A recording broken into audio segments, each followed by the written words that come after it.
Okay, we have started. So we are here today with Professor Judy Jordan. This is another episode of Nonfiction Narrative Discourses, aka Beyond the Bio. And the purpose of it is to learn more about faculty professors, specifically English department faculty professors, at least starting off. There will be some other professors from other disciplines. But today we're talking to Professor Judy Jordan. She specializes in poetry. And the purpose of this, Professor Jordan, is to find out more about you and to know where you're from, why you're at SIU, how you got from where you're from to SIU, and why you teach what you teach. So first of all, where are you from? So I grew up in Marshville, North Carolina.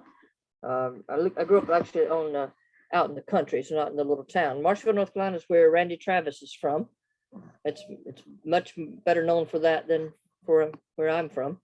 You go through, there's a sign that says, "Welcome to Marshville, home of country music's best." It does not say, "Welcome to Marshville, home of writer, author Judy Jordan." And well, I'm pretty sure of that. Maybe someday. But that's right on the line. It's about 40 miles from Charlotte. Not that we ever went to Charlotte, because 40 miles was a long way back in the day. Sure. Yeah, and so it's right on the North Carolina, South Carolina line. Okay, so, and you lived there until when? Until I was 18, and I left and never went back, and have no intentions of going back. Sorry, North Carolina, but I did not like it very much. I would probably like it even less now, because they have a lot more chicken houses now. When I was growing up, it was actually the number one poultry, chicken and turkey producing area in the world. And I have a weak stomach. If I smell bad smells, I throw up. So I threw up every day. Wow. Now, were you living near poultry farms? No, but I would like ride my bicycle to somewhere, but I did live within a mile of an abattoir, a slaughterhouse, and that also always made me throw up. Wow. And pig farms. North Carolina's number 2 pig farming area in the country, and there was pig farms smell really bad, or at least they did then. I've been told that they've done things with air filtration to make them not smell so bad, but I don't believe it. So at 18, then what did you wind up doing?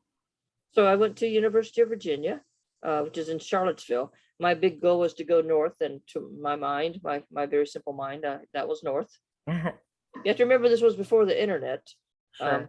And I had been to University of Virginia because I played tennis, and I played a tournament there. So it was a beautiful little city. I did not even know that it was the number 1 university in the country. And no idea. I just because I was a familiar place, and it was north. It was in Virginia, so it was 300 miles away. So I was there, but I was there for a while, University of Virginia, because being poor, I took me a while to graduate. It took me 10 years to get my undergraduate degree. Wow. Working a lot of jobs, and I was homeless sometimes and hungry sometimes, but eventually I got it going on. Well, you kept at it. Yeah. So you graduate. What degree did you graduate with?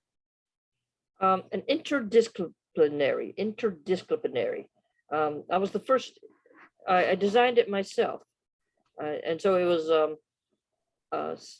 English, history, anthropology, I already said history, sociology, psychology, also a little bit of sciences like statistics and biology. It was women's studies. I was the first studies major, which was interesting, but it's called interdisciplinary, not women's studies. But I had to write like a number of really big theses. Studied treatment of medical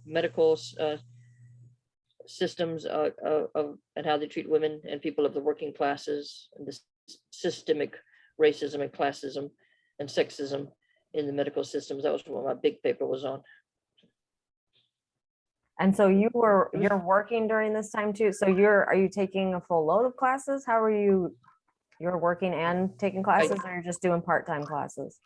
Yeah, I don't think you could. I don't think I was smart enough to take a full load of classes and work full time at That would have University been of hard. Virginia. Yeah. Yeah. So I was just taking 1 or 2 classes a semester. Okay. And you were And living there locally? I lived usually out in the country, but yes, I lived in Keswick, or Nelson County, but yes, I lived in the area. It is a very beautiful area. I did have a few professors who thought the worst mistake University of Virginia ever made was letting in women and Black people. Oh boy. 1992 was when they desegregated. So, My goodness. and I attended in 1980, so Okay. So that's the year you graduated, 1980? 1990.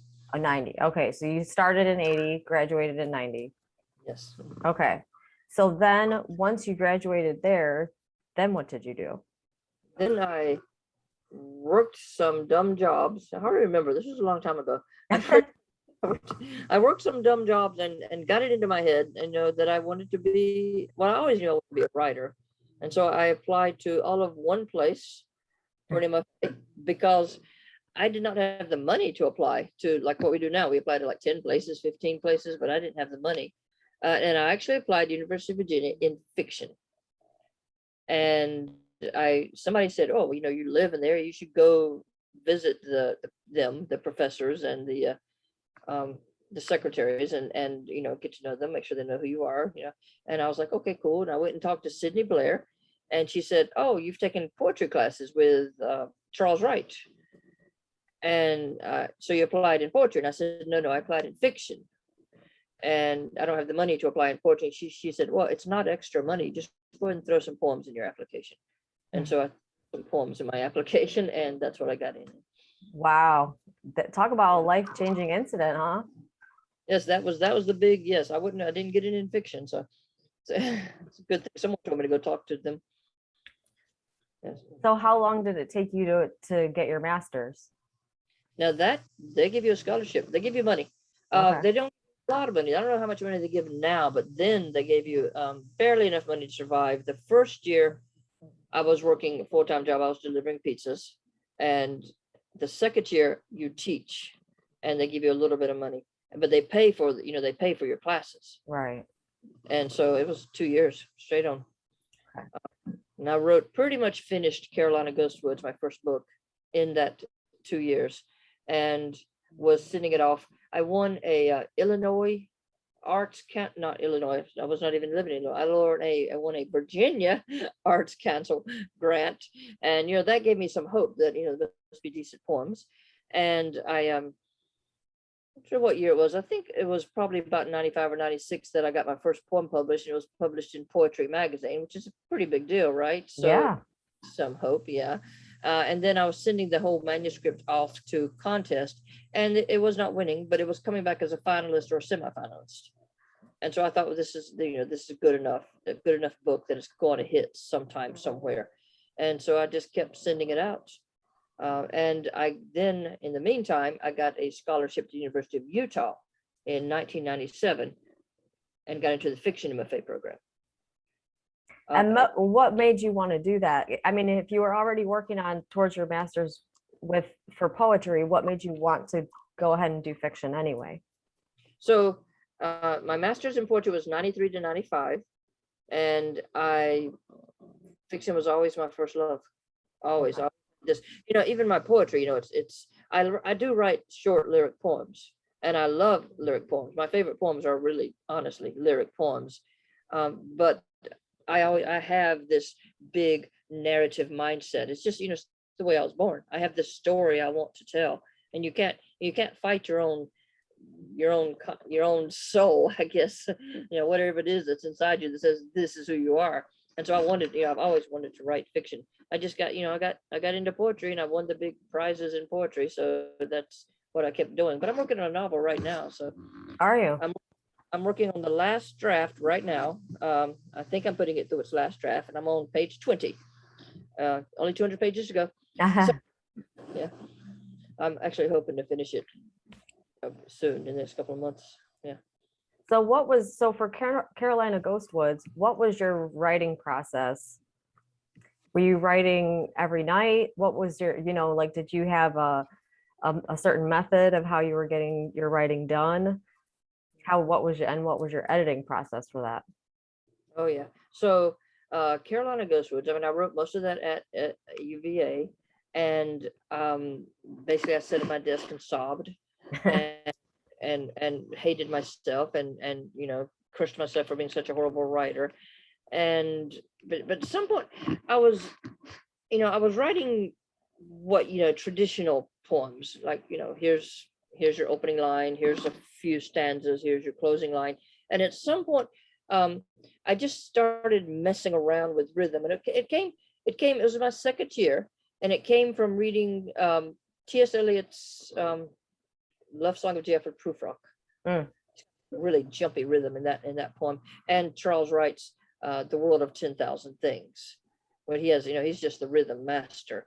And I just started messing around with like something more imaginative and something more rhythmical and something more cumulative. Like, you get that engine moving, and you get the motion going in your poem, and it doesn't stop because you just keep going until you run right off a cliff.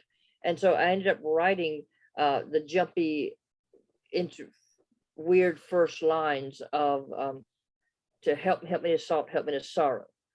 And I'm sorry, I don't have my own poems memorized. I got other people's poems memorized, but not mine. But that was sort of like a breakthrough poem for me.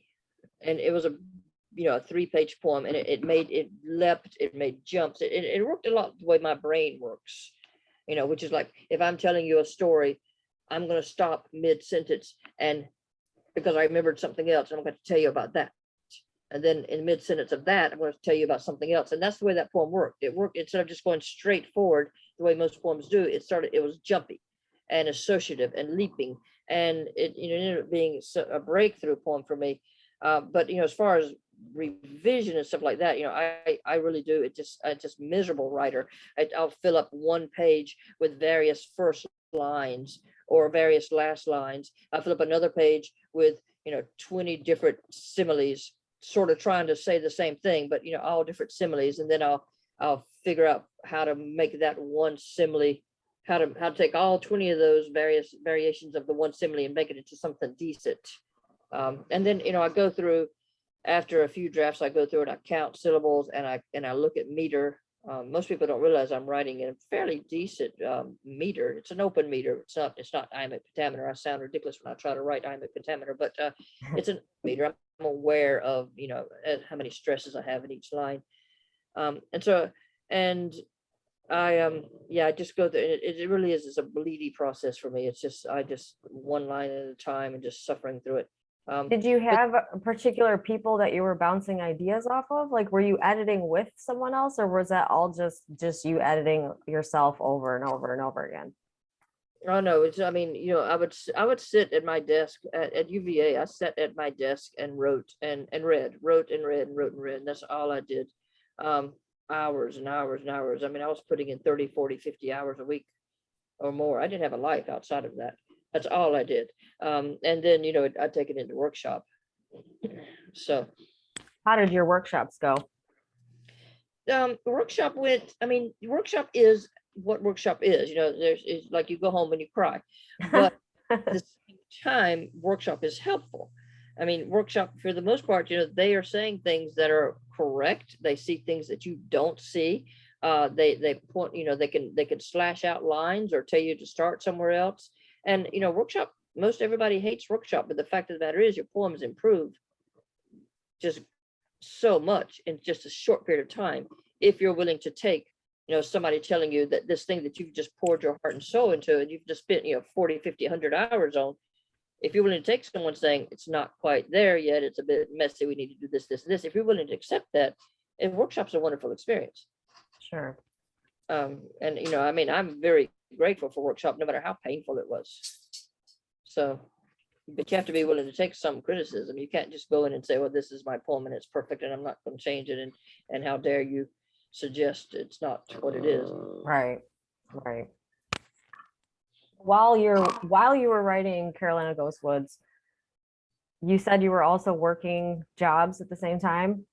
You were working. So, the first year at UVA, I was delivering pizzas. Delivering pizza. The name of the place was Phil's Pizza. And the second year, I was just teaching. Okay. And they paid us $6,000, which is not a lot of money, but it worked. I made it work. And so then you went to Utah. Were you applying to all other places, or did you just apply to Utah? So I was from 95 to 97, I was an adjunct professor at the Piedmont, Virginia Community College, which is right there in Charlottesville. And I read a book by Donald Platt, a book of poetry by Donald Platt, which I loved. It was a beautiful book of poetry. And I read his bio on the back, and it said he won the Stephenson Cannon Scholarship at Utah. And I was like, I wonder what that is. I looked it up, and it's a scholarship mostly for people who are poor. And I said, hey, that's me. And so I applied for that, and I also applied for the MFA in fiction at the same time.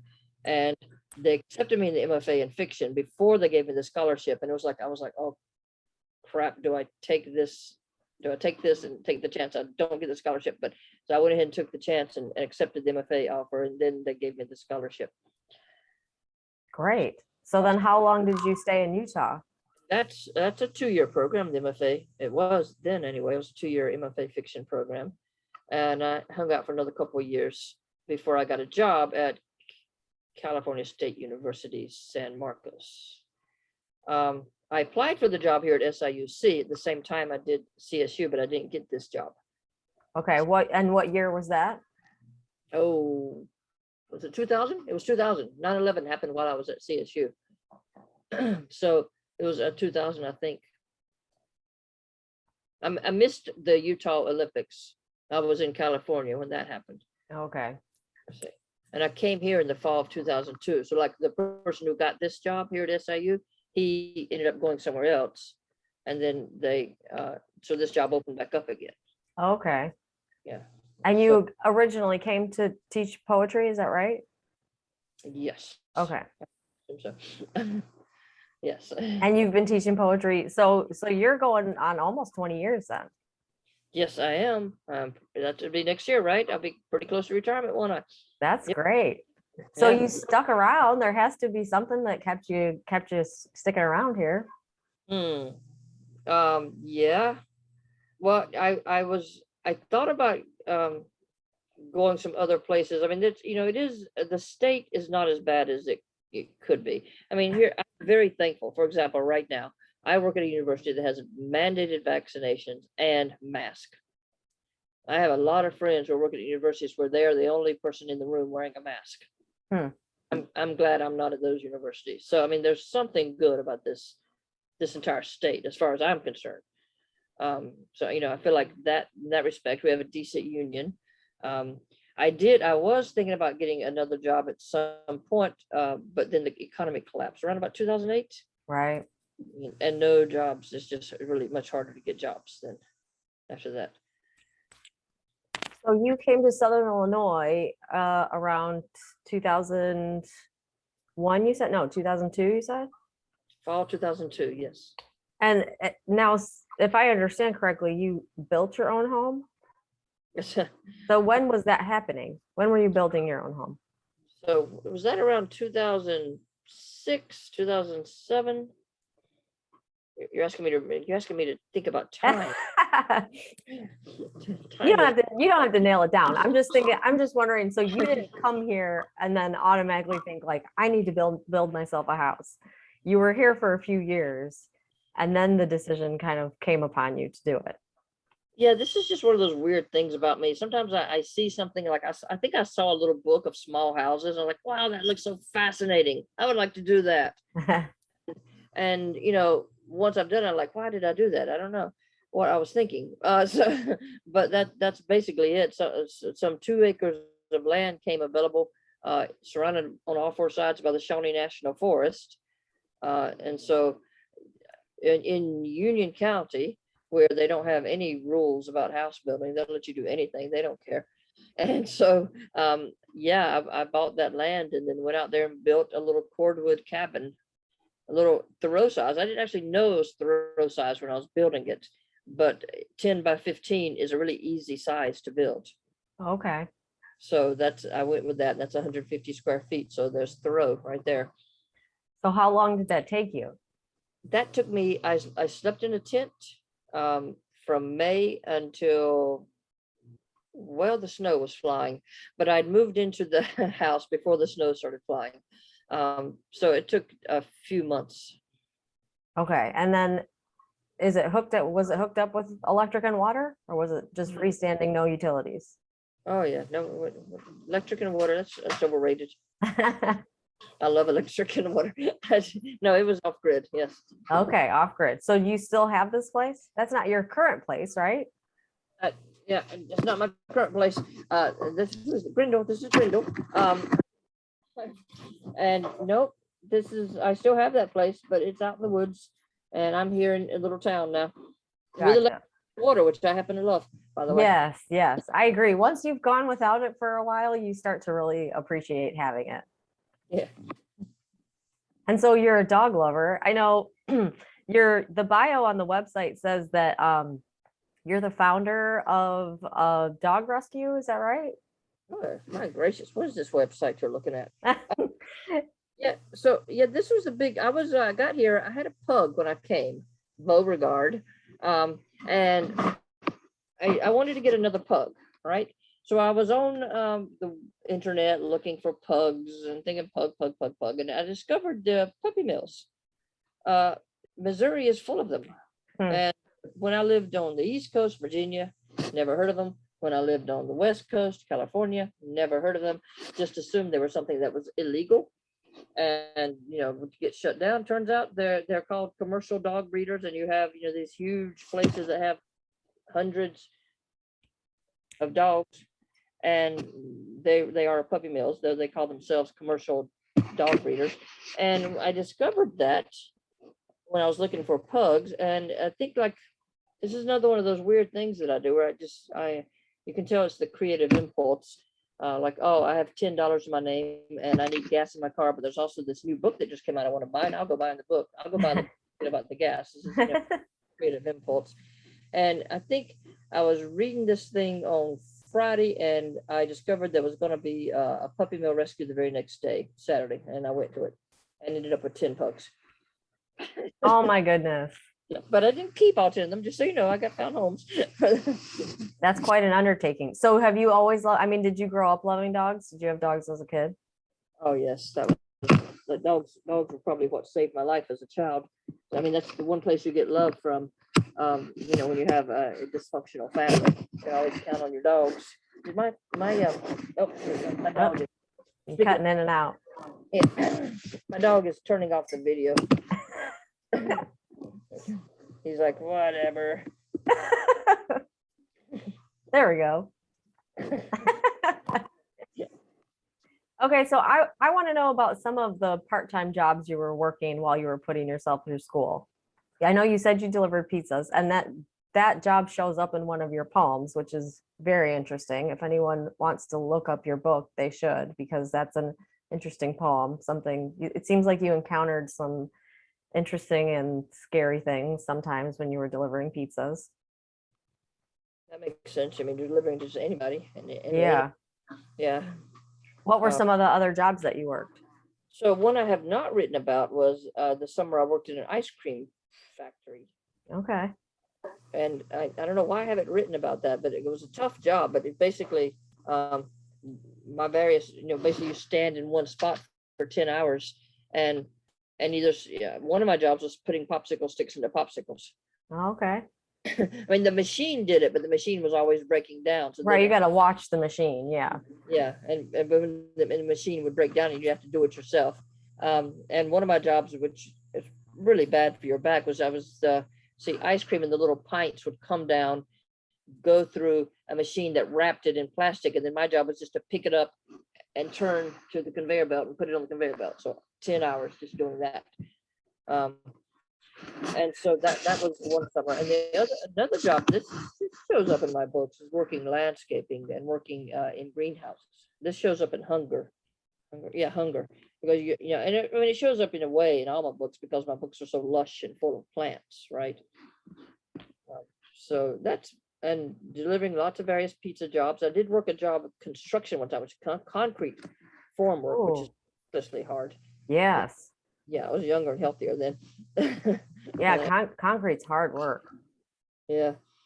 That's, I mean, I'm sure I've had other jobs. I just don't remember. Maybe I've blanked them out. Oh, I did have a job cleaning commodes, cleaning, like a janitorial type job, except I just cleaned bathrooms is all I did. Gotcha. I blanked that one out for sure. So are you still writing a memoir? Are you still working on your memoir? Is this something that will be coming out eventually? I'm close to finished. Hey. Yeah. So I have the memoir that I'm close to finish is basically childhood, age 1 to 18. Okay. And then the other one I want to write is out in the woods building the house. Okay. The Shawnee National Forest. And I've written a few pages of it. I'm still, thinking about it. It's still marinating. I marinate a lot. Well, for good reason. I mean, it seems like what you marinate on whatever comes of it is worth the marination. Oh, that's good to know. That's good. I Okay. would prefer to be less marinated, but this is just who I am. Well, it sounds like you've at least gotten used to your own processes, whether you want it to happen quicker or not. You at least know what kind of a writer you are. That sounds like an important thing, that type of self-awareness. Yeah. Yeah. And so while you're teaching, since you've been teaching, you're always writing at the same time, always writing, always editing, always submitting stuff. If I was a better person, I probably would be doing that. I usually just write in the summer and Okay. I mean, like this semester I've written, I was just telling my one-night teachers the other day, is like, there's really no excuse not to write at least an hour a day, no matter what's going on.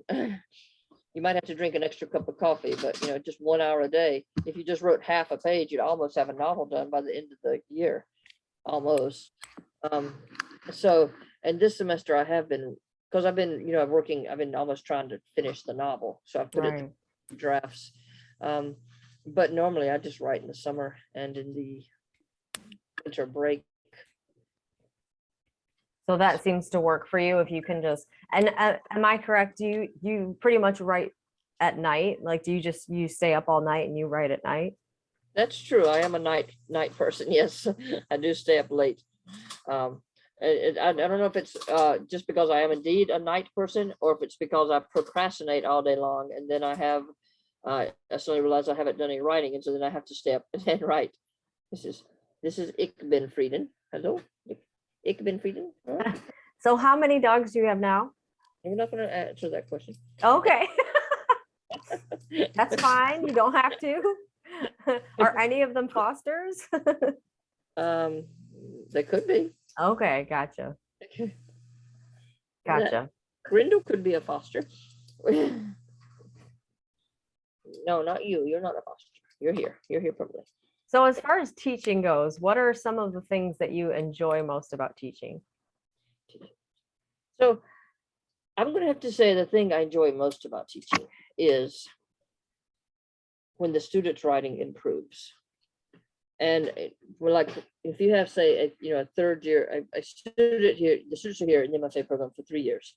And the first year, I suspect, is probably the roughest. They've gotten into this, they were probably the best writer in their undergraduate program. And they come here and, I'm telling them, great, you got here, you're good enough to get here, but you need to improve a lot. And nobody wants to hear that. They want to hear you're ready to go, that you're the next Rita Dove. But I don't tell them that. But then by their third year, their writing is so good. And that's what I like. I like it that, by the third year, I'm reading their poems going nothing but praise. But what I really like is when they start submitting their stuff after they got to this point and they start winning prizes. Like one year, we had 3 students, first, second, third place, the Dorothea Sargent Prize, $10,000, $5,000, $1,000. Nice. We win the National Endowment of the Arts. We've had students twice, I think now, we've had 3 students in the 50, 30 and under. So you have to be 30 years old or under, and there's only 50 poems out of all the universities in the country, all the MFA programs in the country. only 50 poems and 3 of them from SIUC. That doesn't, Wow. no other school does that. I don't care. University of Virginia, Iowa, Stanford, we're the only one that does that. That's what I like about teaching. I like to see those big prizes coming in. And it's tough, like you don't want to get criticized. I know that, I understand that, but it's a process. And you have to recognize, that while you're writing very well, you can always push yourself harder, Sure. push your poems harder. So as far as the program goes, what's the average amount of people who are applying to the MFA in poetry program each year? Do you have any idea of that? Like, I don't know. I would imagine you're reading the submissions, but do you know how many submissions come in each year? Here, Yeah. not very many. Oh, okay. Considering that we're fully funded, it's less than I would expect.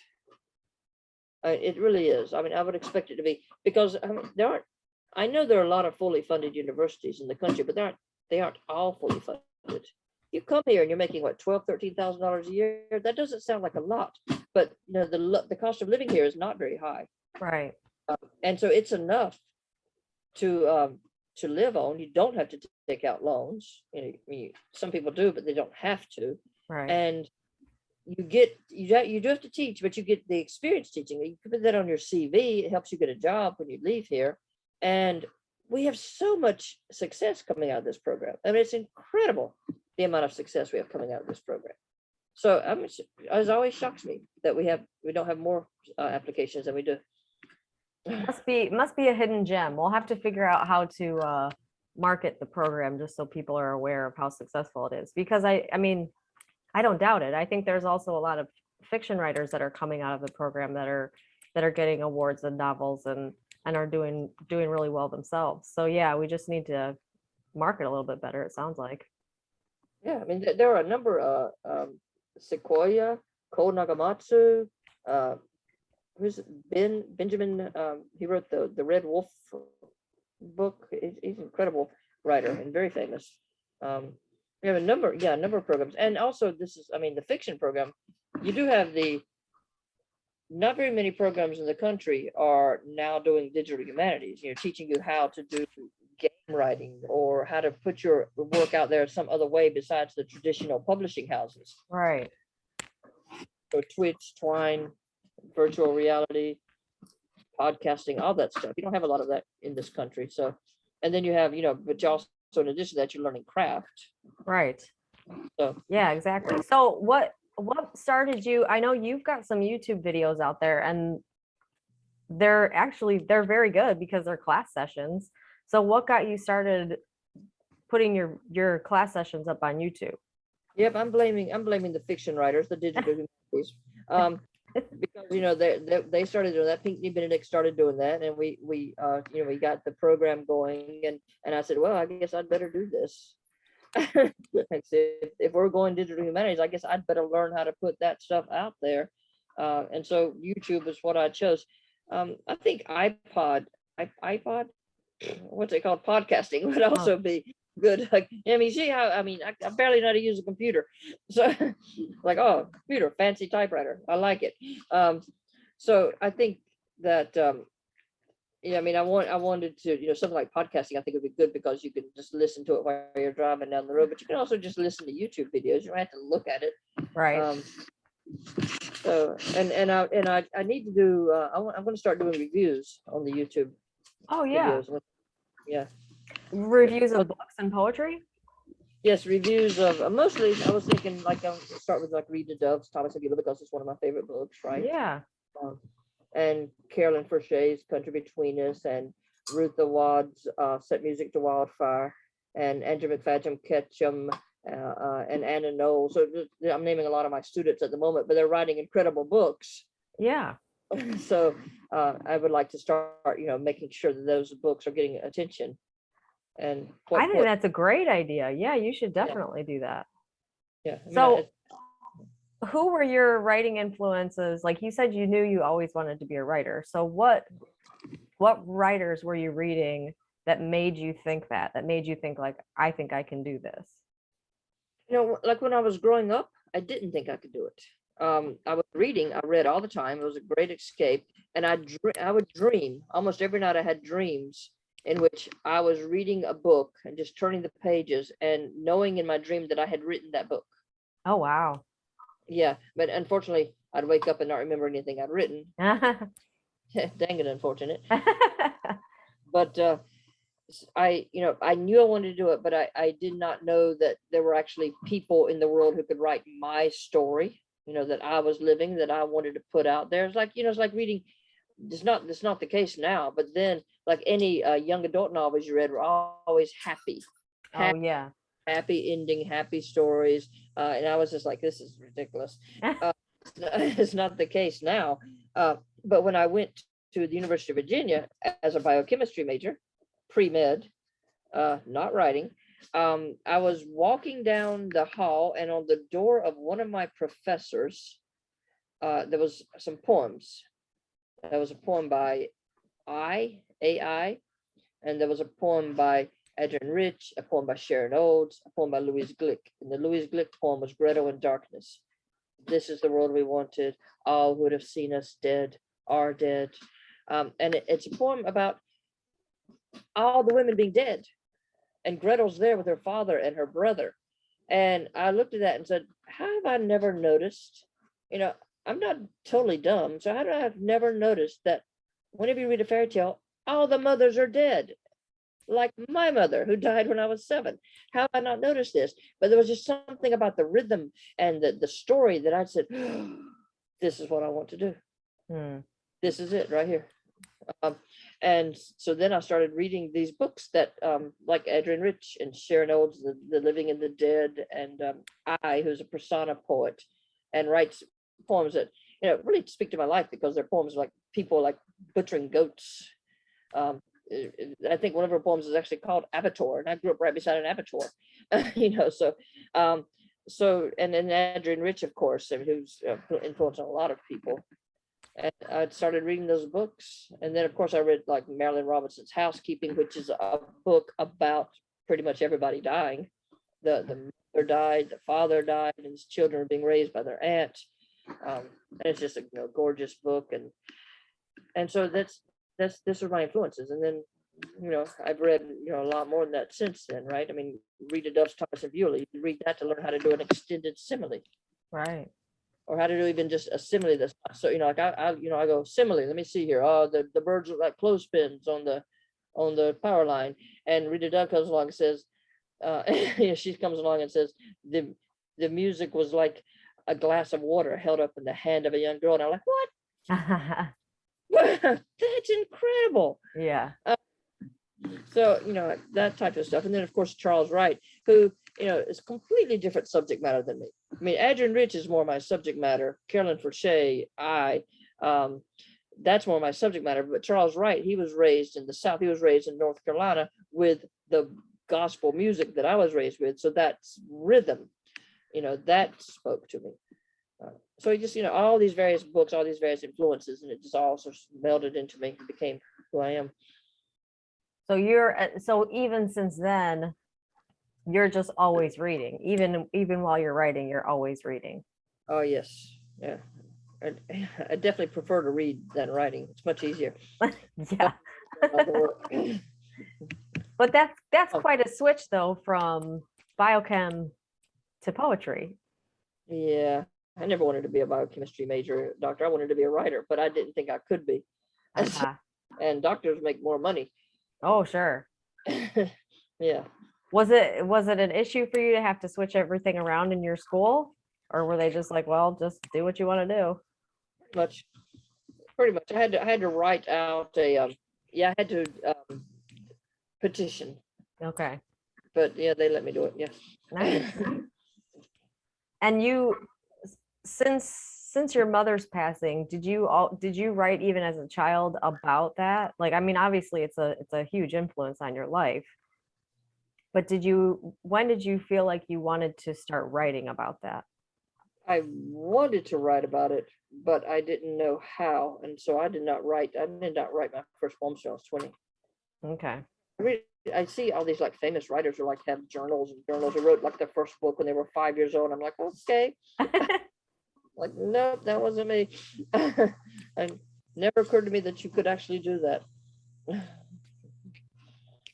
So you didn't even really get serious about writing until later on. Well, once you were an adult.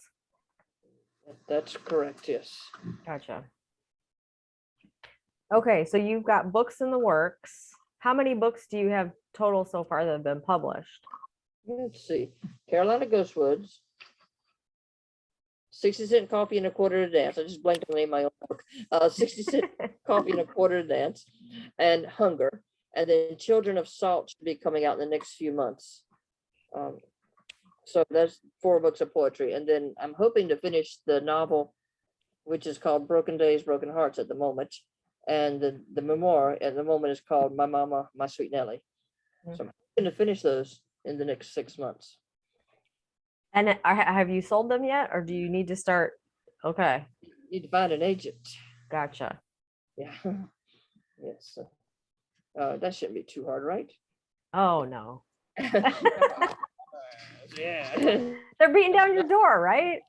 Yeah, yeah, that's it. Well, they will be once you start putting out these reviews. I think you should definitely do your idea about reviews. Would you do that as a podcast or as videos? Or you don't know? I was thinking about just doing it on my YouTube channel, just having a review channel. Yeah. Yeah, I think you should.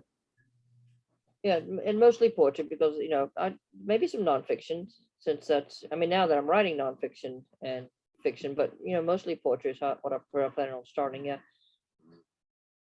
A lot of great books out there don't get anywhere near enough attention. Not that I think my little YouTube channel is going to bring them attention, but it's one more little thing. Every little bit helps, yeah, for sure. And even though SIU is fairly small or the program's not well known, it's still a community of people. There's still graduates and professors and people that are attending. That it's still a network of people that can kind of spread the word. Yes, this is true. Yeah.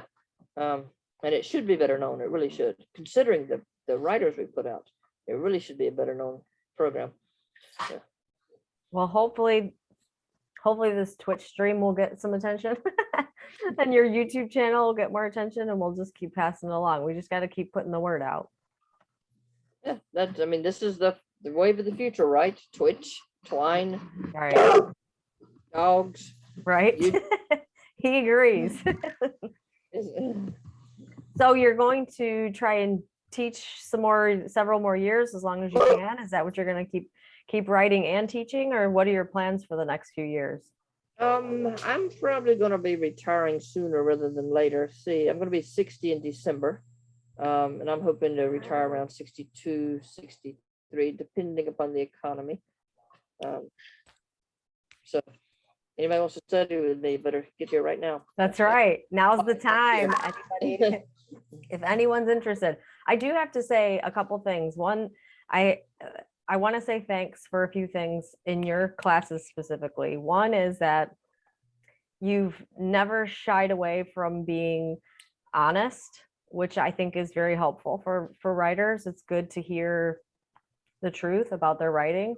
And I think you're supportive even when you are honest, because I think you like you've always said, the purpose of your honesty is to make better writing.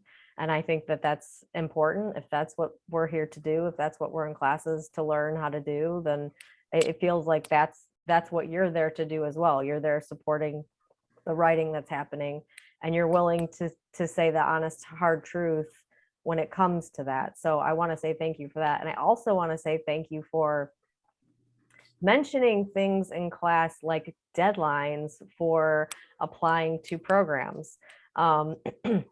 It's honestly something I hadn't considered myself. And so after you kind of mentioned it a few times in class, it was something that I knew I had to be aware of if I was interested in applying for the MFA program, that there was an actual deadline and that things needed to be done by a certain time, and that there was more of a process than just applying and hoping for the best. So I do want to say thank you for that, because I think those are some important things that came up in class that were very, very good and very helpful.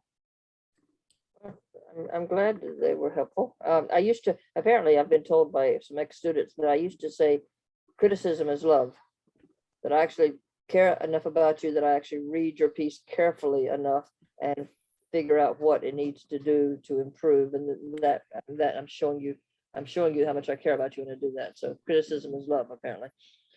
I believe that. I don't feel like any of the times that you have offered insight into a poem, I don't ever feel like you were just being like mean for mean's sake.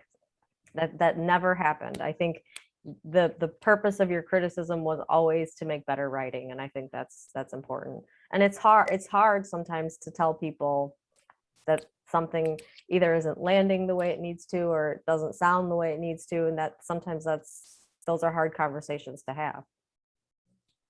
I'm glad I certainly have never tried to be mean. It certainly wouldn't be my goal. Right. Yeah. Certainly, I mean, it certainly is my goal to make, when everyone leaves here, when you leave the MFA program, my hope for you is that you have a book that's ready to be published. And so that's my whole goal for you. And so that would be, I mean, I'm glad that I had, almost finished Carolina Ghostwoods when I left the University of Virginia. So, and I think this program, I know, if you take what I do and you take like what Allison does and Pinckney and Raff, if you take what we all do and put it all together, I think we have a really great program. Like, like Allison knows things that I don't. She's Crabwatcher editor, right? So she has this knowledge of the writing that's coming in right now. She has a lot more knowledge about awards and deadlines than I do. She has a lot more knowledge about the other programs that are available. Like, if someone wants to apply to a PhD program, I can help them a little bit, but Allison can really help them, right? And she knows more about publication opportunities. And our students are great about just figuring that out on their own, and then they share information with each other, which is really awesome, right? But if you take everything that what we all do and all put it together, it's a pretty incredible program. I agree. I think it's very well rounded. I mean, each of you have your kind of specialties, the things that you do very, very well. And I think that's different for each one of you. And so as far as the program as a whole, it's a very well-rounded program. Yeah, that's good to hear. Good. Well, thanks for being a part of it. I'm sure we have our problems, but I'm sure every program is like a dysfunctional family. Exactly. So, okay, so to kind of finalize the interview, what type of suggestions do you have for younger writers who are wanting to become professional or wanting to be part of an MFA program? Do you have any suggestions or advice for young people just starting out wanting to write? When you say young, what age group are we thinking about here? Oh, high school, college age. I definitely suggest, okay, for real, you've got to read. You've got to read other published writing. You've got to read, because that's how you find out what's not only what's being published today, so what the community that you're in a conversation with, but that's how you learn to be a better writer. You see how other people do it. I could never have been the writer that I am if I had not read Carolyn Forshay's Country Between Us, or if I had not read Sharon Olds' The Dead and the Living, or if I had not read Charles Wright's The World of 10,000 Things, or Thomas and Beulah by Rita Dove. I could never be the writer I am today. You have to read other writers, and you learn how the language works and everything you can do with the language by doing that. A lot of young writers don't like to read, but you really need to do that. And then also take workshops. I know it's not a lot of fun to be told that something isn't quite perfect yet, but that's how you improve quickly. So you get yourself a library card and take some workshops. Yeah.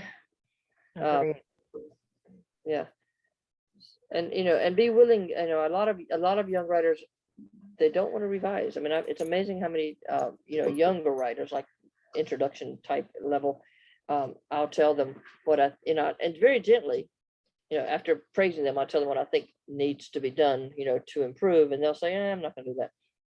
And I'm like, okay. So, well, and that kind of brings me to another question about your own personal writing. How do you personally know when you're done editing? Oh, that's a good question, and not an easy question to answer. So like part of my has the, every time I reread something, I'm like, okay, that's not good enough. But one thing I do for sure is when I write something, I put it aside. And when I come back to it 2 weeks later, a month later, and reread it with fresh eyes, I can see small things. With my poems, it's a lot of like, I've wrote a lot of poems that were just like interesting, good, competent poems, but didn't include my world. So like the poem I wrote that it's been published in a magazine, but not a book yet. And it started out as like half a page long, and it was about my the National Guard back in the 1960s used to rit our fields and in the wintertime, and they would come out and do war games in our fields. And it started out with that and my brother, who had been drafted during the Vietnam War, not National Guard, but in regular army. And so it was just like half a page long, and it was just that. And I was like, this doesn't include the fact that it doesn't include the war that was on the TV. They used to show the war on TV. I mean, they used to see the dead bodies on TV. It didn't include that. It didn't include the other war that was going on in the 1960s in Union County, which was the Civil Rights War. And like the freedom fighters came to Monroe, and the sheriff went through with his megaphone and was shouting, come with your guns, the freedom fighters here. And so it didn't include that war. It didn't include the poverty and the war against poverty that was going on. So I ended up writing this huge, and also I was writing it at the time of the Iraq War, the first Iraq War, and it didn't include that, and it didn't include the gas shortage. It didn't include anything. Wow. So I was like, this is not encompass my world. And so I, completely rewrote it and added all of that. So it ended up being a really big poem. But also, I had to like if you're writing a huge poem like that, you have to write in, each section, it needs to be a little bit different, it needs to sound different. Otherwise, in my mind, if they sound different, the reader doesn't get lulled into sleep. So like, I had to work on the various rhythms, how do I tell this story, and what's the best voice or rhythm to tell that story versus this other story.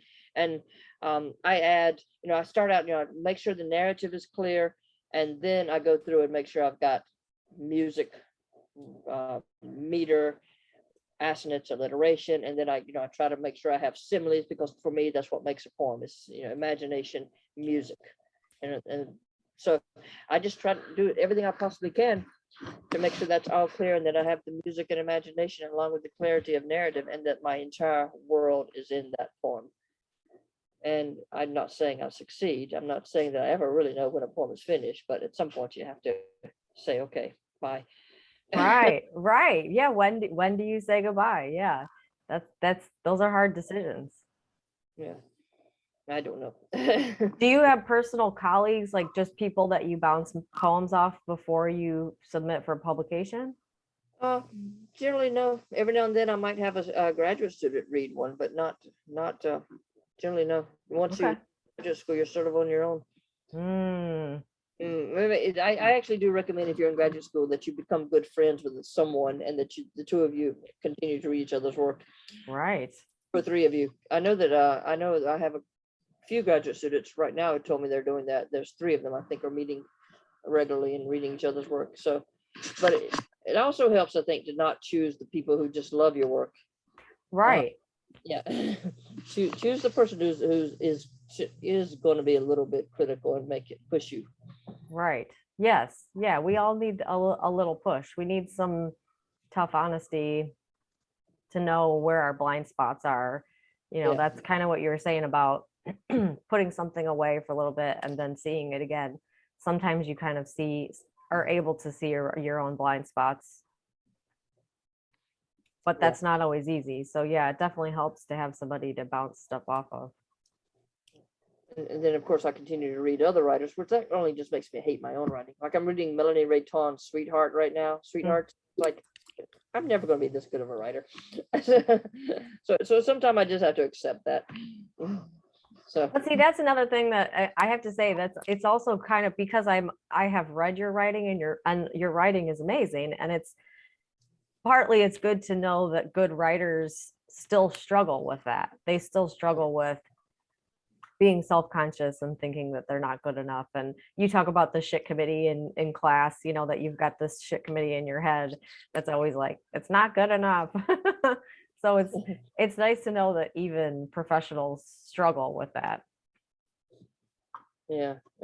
And also, I mean, if you read my early drafts, you would agree that it's not good enough. There's no, I mean, I can assure you that the shit committee is right when it tells me I need to just quit my job and go back to delivering pizzas. And yet you haven't had to do that, thank goodness, right? And yeah, you have to realize that there's going to have to be another draft. That first draft for me, I mean, my first drafts are so bad. My second drafts, my 10th drafts are so bad. As long as I can accept that and face that ugly, terrible writing of mine, I can make it better. Do you have a record for how many drafts you've been through for one publication? Oh, I mean, there's one poem in Carolina Ghostwoods that I spent 140 hours on. Wow. So that's, do you try and track the time that you're writing? Do you try and track that just to kind of have an idea of how much time you're spending on a poem? that just, I mean, I used to, yeah. I'm not sure why I did that, except maybe it was just part of my work ethic. And maybe I felt like, you know, if I hadn't spent a number of hours on it, I knew it wasn't good enough. But also, I mean, I also know, you know, my first drafts are nowhere near as good as other people's first drafts. So I do have to, you know, when I say I took 140 hours, it probably would have taken somebody else 60 hours, you know. I had a graduate student who wrote an incredible poem and asked him how long, and he got to thinking about it. He's like, he said, "I hate you. Why did you ask me that? It took me 1,000 hours." Wow. Wow. But then I had another graduate student who wrote an incredible poem, and shockingly, he said it took him 100 hours. And I was like, it would have taken 1,000 hours to write this. So, and it really is, I think different people take a different amount of time. So, but I mean, a lot of people, you know, I had one student who came in who wrote a poem that was incredible. And I said, you write another 50 poems just like this, and you've got a book that's going to get published so fast and so good. And he said, I spent 40 hours on this poem. I'm not going to do that. And I was like, dude, I don't know what to tell you. You know, a lot of people are not going to be willing to spend that type of time on a poem, but then some people don't have to. Right. I also think that, of course, the more you do it, like if it took me 100 something hours to write, you know, this one poem, if I wrote it today, it probably wouldn't take me that long, you know, because, you know, as you get better at it, it's like, it might take me, you know, 10 hours to walk 10 miles. That's not right. Maybe 20 miles. But, you know, if I worked at it, you know, after a while, maybe I could do it in 5 hours. Right. So you find your own personal rhythm. And you get better as you do it. One hopes that you get better. That's the goal anyway, right? Yeah. I think the big problem is that you get better, and so you learn how to do something, and you get better, and it becomes easier, and then you think to yourself, well, I need to stop doing this. I need to push myself and do something new, and push myself even harder. So then it's like you're starting all over again. But I think that's what our best writers do. So like when I pick up a book, you know, by Rita Dove, it's always a different book. Or when I pick up a book, at least the first 10 books of Charles Wright, every book was different. He set himself a new goal, a new challenge for every book. Right. So you don't want to get too comfortable with your own style or your own approach to things. All right. Yeah. So how do you, speaking of approach, do you approach your poetry writing and your nonfiction writing and your fiction writing? Do you approach those all differently, or do you approach them all the same in that you sit down with an idea and you get out all the ideas? Like, does each form have its own approach? Right. So poetry definitely is the most difficult one for me. And that's probably because I'm trying to, you know, pushing my imagination, trying to write similes, trying to make sure I have enough assonance and alliteration. And for me, writing similes is difficult.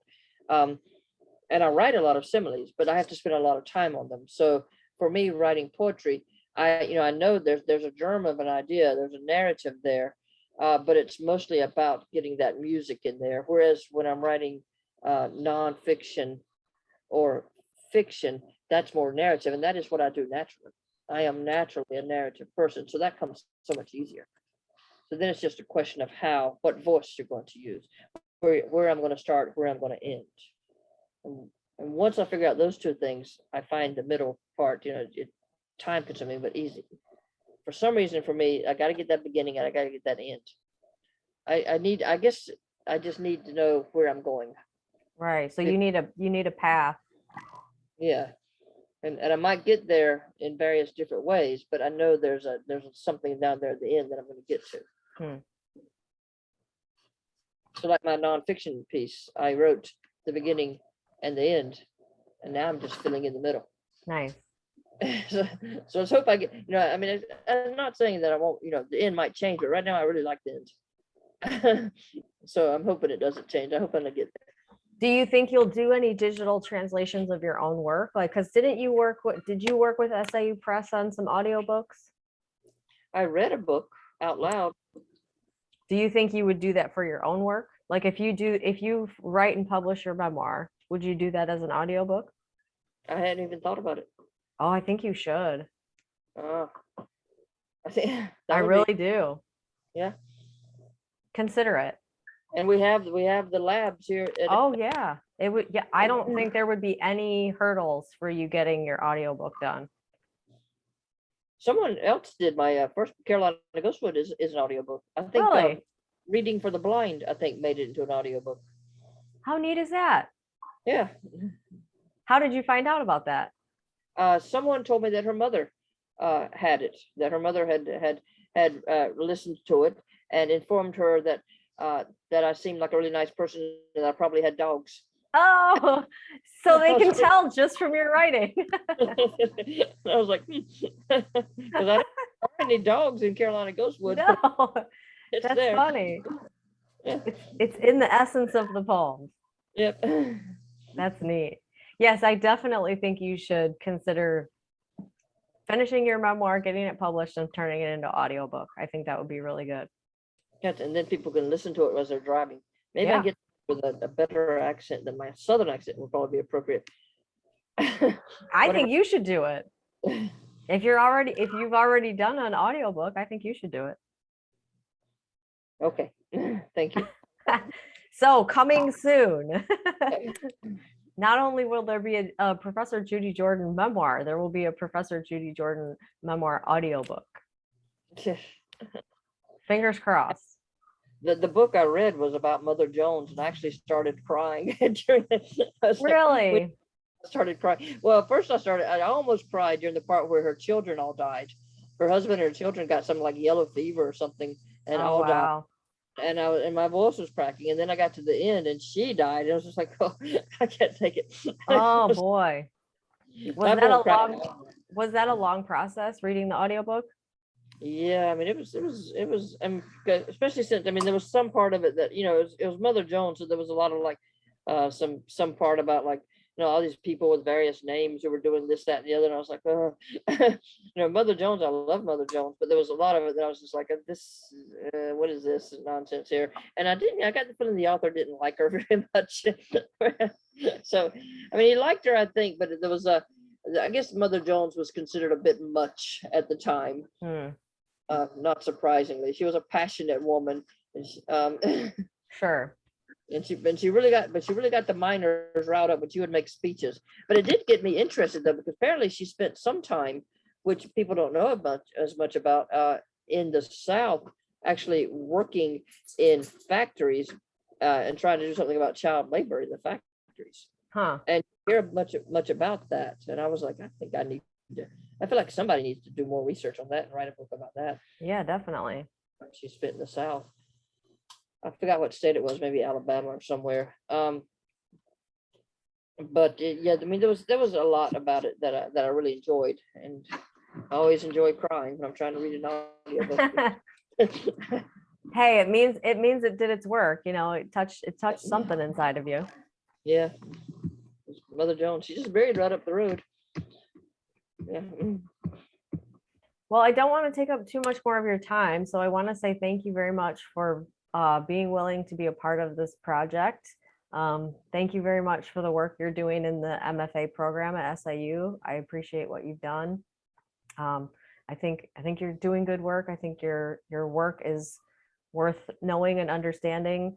There's some specific lines that I will never forget out of some of your poems. I think one of them was a fingernail clipping of time.